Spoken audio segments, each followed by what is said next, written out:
Francesca Trop, quel ouvrage! Le voilà, félicitations, il est fabuleux. Non seulement avez-vous écrit des textes ils ont beaucoup d'impact parce qu'ils sont courts et ils ont des messages qui sont très forts, mais vous avez fait des toiles qui sont pleines d'émotions et en plus, vous avez traité des questions incroyables comme qu'est-ce qui est juste? D'où viennent les règles? Pour qui sont les droits? Alors, on parle bien sûr de votre plus récent livre, Ces grands procès qui ont changé le monde. Et je voulais commencer en vous demandant qu'est-ce que vous voulez montrer à travers cet ouvrage? Bonjour Hélène, merci pour cette introduction. Quand j'ai décidé de publier ce livre avec les éditions du Passage, je me suis donné comme objectif de simplifier des règles de droit pour montrer aux jeunes et aux moins jeunes que la notion de justice habite l'être humain depuis les débuts de l'humanité et que au début de l'histoire humaine, c'est surtout les religions qui ont défini ce qui était juste et ce qui ne l'était pas. Mais comme les grandes religions, en Occident du moins, ont cessé de renouveler leurs mythes il y a plus de 1000 ans, que ce soit dans la Torah, la Bible ou le Coran, il a bien fallu qu'une autre institution prenne le relais pour définir ce qui était juste dans une société qui évolue. Et ce sont les cours de justice qui ont pris ce relais. Et je me suis donc intéressée à représenter les procès les plus marquants sur les grands moments de l'histoire où la notion de justice a avancé. Mais comment vous avez fait pour choisir les procès qui étaient les plus parlants? C'était un très beau défi. Alors, tout est né, il faut dire, du désir de peindre. Moi, j'ai pratiqué le droit pendant 15 ans, mais ça fait plus de 10 ans que je me consacre à la peinture. Et quand je peins, moi, je peins des histoires. Je suis une conteuse. Et je me suis dit, tiens, pourquoi pas puiser dans le bagage d'histoire que j'ai apprise en droit, parce que c'est ça aussi le droit, c'est l'histoire d'être humain.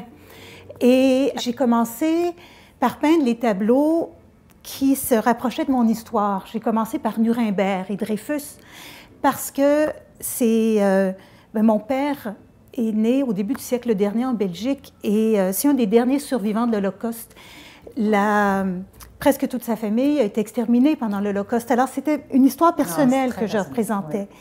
J'ai aussi voulu peindre l'histoire, un procès sur le troisième genre, parce qu'il y a un membre de ma famille très proche qui est trans. Je voulais illustrer ça. Je voulais mettre Jésus-Christ, parce que je suis née d'un père juif et d'une mère catholique. Donc, moi, je porte ces deux héritages. Et après avoir fait une demi-douzaine de tableaux uniquement de façon instinctive, j'ai regardé ce que je faisais, je me suis dit, je suis en train de peindre en fait une histoire des droits de la personne. Wow. Et là, j'ai commencé à plus structurer mes choix de façon à couvrir les sujets les plus importants. Et donc, le livre, dans les 24 procès, ça parle des droits des femmes, des droits des esclaves, des droits des Premières Nations, les personnes homosexuelles et même l'aide médicale à mourir ou le droit des animaux ou des fleuves. Wow! Et alors un jeune adolescent ou même quelqu'un de pas si jeune qui lit votre livre, qui lit votre œuvre, qui voit vos toiles, qui décrivent tellement tous ces procès, tout ce qui s'est passé, qu'est-ce que vous espérez qu'il en tire? J'espère que les lecteurs vont en tirer une vision positive du système de justice, de comprendre qu'à la base, ce n'est pas une institution qui est là pour opprimer, mais les règles de justice émanent naturellement de la pensée humaine et qu'à travers l'histoire, si on regarde l'histoire à travers la loupe des jugements, on réalise que c'est une histoire de l'empathie, une empathie grandissante qu'on peut voir. Plutôt que d'étudier l'histoire à travers les conquêtes, les destructions, on a les guerres, une vision plus masculine.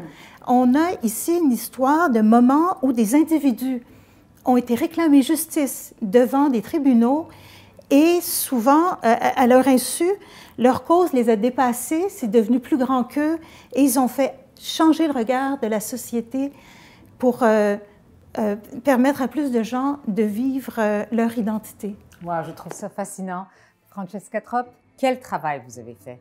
Vous avez réussi à résumer les procès marquants de toute notre histoire. vous avez réussi non seulement à les résumer, mais dans une page et demie, on a tout le procès, qui sont illustrés par des croquis qui sont géniaux. Et en plus, à la fin, on a tous ces beaux tableaux qui illustrent chacun des procès. C'est incroyable. C'est ludique, c'est instructif.